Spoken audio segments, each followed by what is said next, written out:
Hey guys, welcome back to my channel. आज हम money multiplier के बारे में पढ़ेंगे।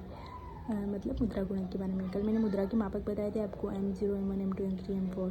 तो उसी से रिलेटेड है मनी मल्टीप्लायर। मनी मल्टीप्लायर मतलब कि M0 में आपने जितने भी नोट छापे, लेकिन वो कितना गुना काम करके आए। जैसे कि बैंकिंग के माध्यम से ब्याज लेके या फिर कुछ खरीदारी करके, कि जैसे कि अब मेरे पास 100 रुपये है, मैंने किसी को दिए तो फिर वो उसके पास जाके 1 गुना हो गया, फिर उसने तीसरे को दिए तो उसने फिर 200 रुपये का काम कर दिया, फिर तीसरे ने चौथे को दिए। तो वो मैंने आपको कॉन्सेप्ट बताया था कि 5 गुना काम करके आए, तो 5 गुना क्या हो गया, हमारा मनी मल्टीप्लायर हो जाता है।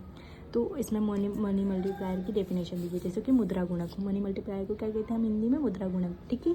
तो मुद्रा गुणक मतलब कि M3 ब्रॉड मनी व रिजर्व मनी M0 का अनुपात होती है। तो मुद्रा गुणक बराबर M3/M0। मैंने आपको पहले ही बता दिया था। M3 मतलब कि वो कितना गुना काम करके आया, और M0 मतलब कि एग्जैक्टली RBI ने कितना नोट छापा है।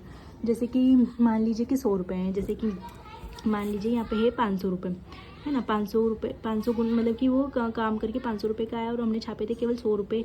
वो पहले शिक्षक के पास गया, फिर डॉक्टर के पास गया, फिर डॉक्टर ने फिर एक किसान को दिया। किसान का बेटा आपके पास पड़ा तो फिर से घूम के आपके पास आया, तो वो समझ लीजिए कि वो 500 रुपये का काम करके आया, लेकिन था तो केवल 100 रुपया। तो हम इसको काट देंगे तो ये कितना हो जाएगा, 5 गुना। तो हमारा मनी मल्टीप्लायर कितना हो जाएगा, 5 गुना।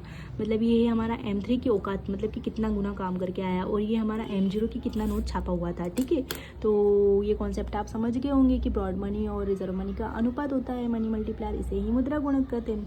यह अर्थव्यवस्था में मौद्रिक आधार व मुद्रा आपूर्ति के बीच संबंध दर्शाता है। मौद्रिक आधार और मुद्रा आपूर्ति के बीच मतलब कि मुद्रा की कितनी सर्कुलेशन किया है RBI ने मार्केट में, और वो कितने गुना और कितना आर्थिक स्थिति, मुद्रा की आर्थिक स्थिति तय करके आ रहा है, इकोनॉमी को कितना बूम करके आ रहा है। तो उसका आधार है ये, उनके बीच में संबंध दर्शाता है कि अगर 10 रुपये का नोट छापा है तो वो 50 रुपये का काम करके आया, मतलब 50 रुपये की इकोनॉमी बना के आया है हमारे देश में। ये उनके मध्य में, दोनों के मध्य में रिलेशन बताता है। ठीक है। यह वो राशि मानी गई जो बैंक धन की प्रत्येक इकाई से उत्पन्न करता है। जैसे कि M3 बराबर M0 into money multiplier. Obviously अगर हम इसको अपॉन में जाएंगे, अब M0 को अपॉन में, तो वो मनी मल्टीप्लायर हो जाएगा, तो M3 वही हो जाएगा। वो फॉर्मूले को आप उधर इस M0 को उठाकर इधर ले आना। जैसे यहाँ पे ना M0 को इधर कर लेना, तो वह M3 का फॉर्मूला बन जाएगा। ठीक है। MM को ज्ञात करने का अन्य फॉर्मूला भी कि MM बराबर 1/CRR इंटू 100। CRR मतलब कि कैश रिजर्व रेशो, नगद आरक्षित अनुपात। आपको पता होगा कि RBI जो था ना, कुछ बैंकों से उनका पैसा अपने पास रखने के लिए कहते हैं कि भाई हमको इतना % मेरे पास रखना पड़ेगा। तो जैसे मैंने आपको बताया कि एक आदमी अगर बैंक में जमा करने जाएगा तो उसका कुछ % उस बैंक को RBI के पास रखना पड़ेगा।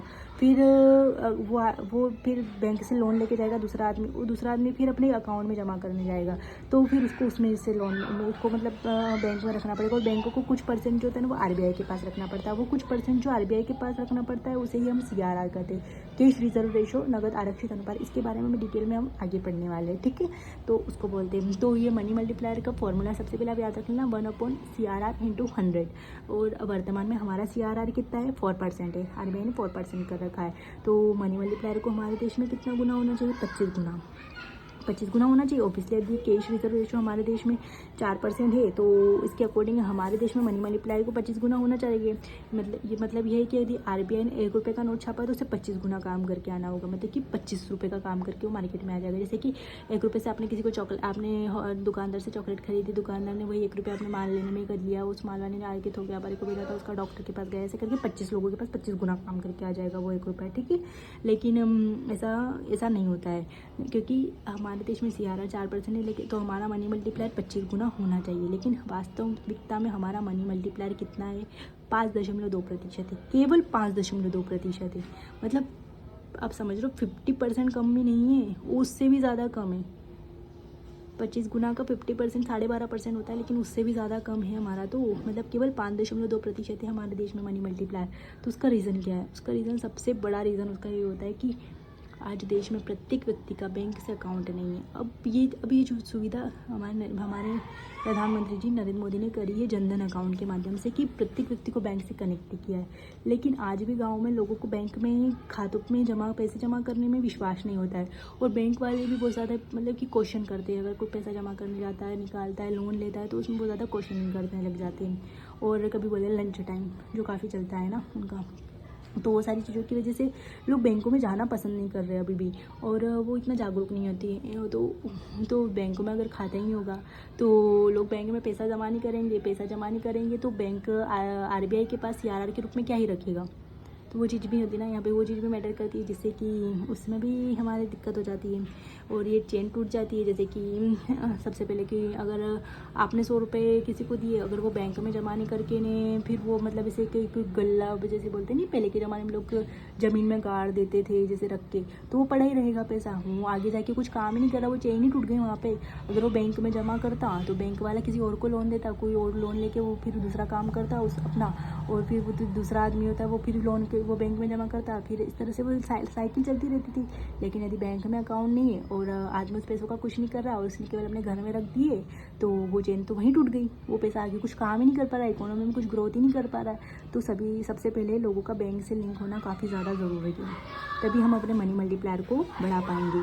उसके बाद काला धन भी है, मार्केट में काला धन भी है जो कि सफ़ेद धन को भी अपने साथ बाहर कर देता है। जिसमें मैंने आपको बताया था फटे नोट और अच्छे नोट का मैंने एग्जांपल दिया था आपको, जब मैंने ग्रेशम का नियम पढ़ाया था कि बुरी मुद्रा जो होती है ना वो अच्छी मुद्रा को सर्कुलेशन से बाहर कर देती है।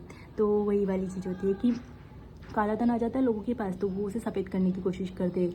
वो सफ़ेद धन तो कम लगाते लेकिन उस चीज़ में काले धन को ज़्यादा इन्वेस्ट करते हैं, जिससे कि वो सफ़ेद बन के मार्केट में सर्कुलेट होता रहता है। तो सफ़ेद मुद्रा जो होती है ना वो तो बाहर हो जाती है। जैसे कि अच्छा नोट जो हमने जेब में ही पड़ा रखा लेकिन वो फटा पुराना नोट हमने मार्केट में लगा दिया, तो वही वाली चीज़ हो जाती है। तो ये होता है हमारा मनी मल्टीप्लायर। आई होप आप समझ गए होंगे मनी मल्टीप्लायर का कॉन्सेप्ट। इसमें आपको कुछ याद नहीं रखना है कि मतलब हमने RBI ने कितना पैसा छापा और वो कितने ही गुना काम करके आ रहा है। जितना गुना वो काम करके आएगा ना उसका मनी मल्टीप्लायर होगा। और काम कितना किया वो M3 के अंदर हम समझते हैं, और M0 मतलब कि RBI ने कितना नोट छापा है उसे समझते हैं, ठीक है। और इसका एक और फॉर्मूला भी होता है जो कि हम कैश रिजर्व रेशो पढ़ेंगे तब मैं आपको बताऊंगी कैश रिजर्व रेशो क्या होता है। तो मनी मल्टीप्लायर का एक और फार्मूला था 1/, कैश रिजर्व रेशो इंटू 100, है ना। तो 4% हमारा कैश रिजर्व रेशो है, तो इस हिसाब से तो हमारा मनी मल्टीप्लायर 25 गुना आना चाहिए, लेकिन 25% आना चाहिए। लेकिन हमारा देश का मनी मल्टीप्लायर केवल 5.2% है। तो उसका कम होने के कारण भी मैंने आपको बताया कि बैंकों में अब भी लोग बैंकों से जुड़े हुए नहीं है, और ऊपर से काले धन का यूज़ होता है जो कि सफ़ेद मनी को फ्लो से बाहर कर देता है। ये सारी चीज़ें, ये काफ़ी सारी रीज़न रहती है कि हमारे देश में आज मनी मल्टीप्लायर इतना कम है, ठीक है। तो ये आज हमारा मनी मल्टीप्लायर का कॉन्सेप्ट यहाँ ख़त्म हो जाता है, मुद्रा गुणक का। और ये जो है ना ये कुछ डिजिटल करेंसी का है, तो आप पहले इसका स्क्रीनशॉट ले लेना। डिजिटल करेंसी के बारे में आपको अच्छे से कल या परसों विस्तार से समझना, क्योंकि कल तो हमारे नया मौद्रिक समुच्चय समझना है, तो हम इसको अच्छे से विस्तार से समझेंगे। उसके बाद मैं आपको डिजिटल करेंसी के बारे में बताऊंगी, ठीक है। तो आप इसके स्क्रीनशॉट लेके प्रॉपर नोट्स बनाइए, मेरे साथ साथ नोट्स बनाइए और नोट्स प्रिपेयर कीजिए और रिवाइज करते जाइए, रीडिंग लगाते जाइए और समझते जाइए। मुझे पता है आपको काफ़ी ज़्यादा फ़ायदा होगा। तो ठीक है, ये मेरे खुद के हैंडमेड नोट्स है जो मैंने खुद ने अपने लिए बनाए हैं, तो मैं आपको आसानी से प्रोवाइड कर रही हूँ। कोई प्रोवाइड नहीं करता है लेकिन मैं आपको प्रोवाइड कर रही हूँ, तो आप बनाइए प्रॉपर मेरे साथ साथ और पढ़ाई करते जाइए। चलो ठीक है, thank you, thanks for watching.